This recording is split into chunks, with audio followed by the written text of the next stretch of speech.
నమస్కారం, NS news కి స్వాగతం. నా పేరు ఉషా. ముందుగా ముఖ్యాంశాలు. జగిత్యాల జిల్లా కోరుట్ల నియోజకవర్గంలో ఇల్లు లేని ప్రతి అర్హుడికి ఇందిరమ్మ ఇళ్లు మంజూరు కావడమే లక్ష్యంగా పనిచేస్తున్నామని కోరుట్ల నియోజకవర్గ కాంగ్రెస్ ఇన్ఛార్జ్ జువాడి నరసింగరావు గారు స్పష్టం చేశారు. తన నియోజకవర్గంలో తొలి విడతగా 2600 ఇళ్లకు మంజూరు జరగడం హర్షణీయమని ఆయన పేర్కొన్నారు.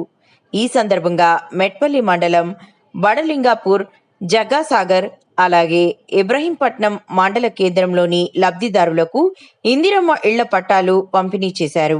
నరసింహరావు గారికి, అట్లనే మెట్పల్లి మండల అధ్యక్షులు, ఏఎంసీ డైరెక్టర్లు మానా లింగారెడ్డి, పోల గంగాధర్ స్టేజ్ పైకి రావాలని కోరుతున్నాము.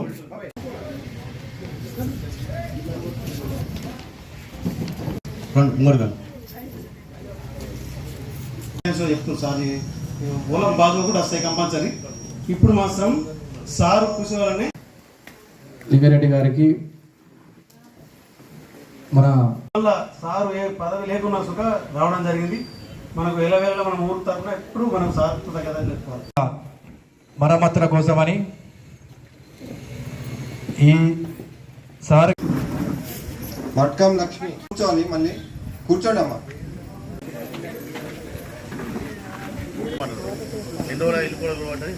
మాట్లాడు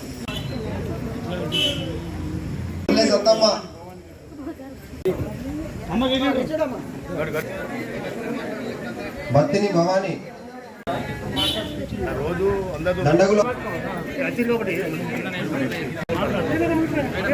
కోలు లక్ష్మి, రాజారాం లక్ష్మి,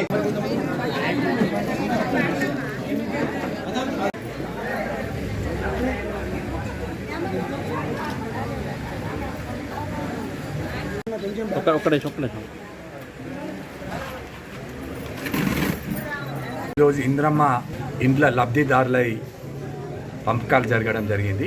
తొలి విడతలో మా కొరుట్ల నియోజకవర్గానికి 2600 ఇండ్లు మంజూరు కావడం జరిగింది.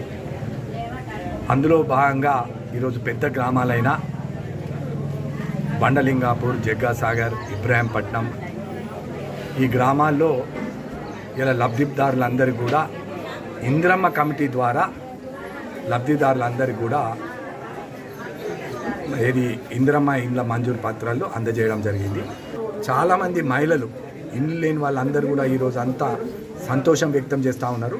గత 10 సంవత్సరాల నుంచి వెళ్ళి ఏదైతే టీఆర్ఎస్ ప్రభుత్వం డబల్ బెడ్రూమ్ ఇండ్లు ఇప్పిస్తామని హామీ ఇచ్చి హామీలకే పరిమితమైంది కాబట్టి ఎవరికి ఇండ్లు రాలేదు.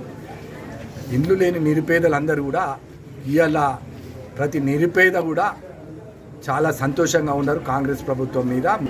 బ్యాలెన్స్ కూడా రాని వాళ్ళు కూడా మరి అతి త్వరలో మరి బ్యాలెన్స్ దాదాపు 1400 ఇండ్లు అతి త్వరలో కూడా మంజూరు చేస్తామని చెప్పడం జరిగింది ప్రభుత్వం. త్వరలో మిగతా ఇండ్లు కూడా మంజూరు కాబోతా ఉన్నాయి.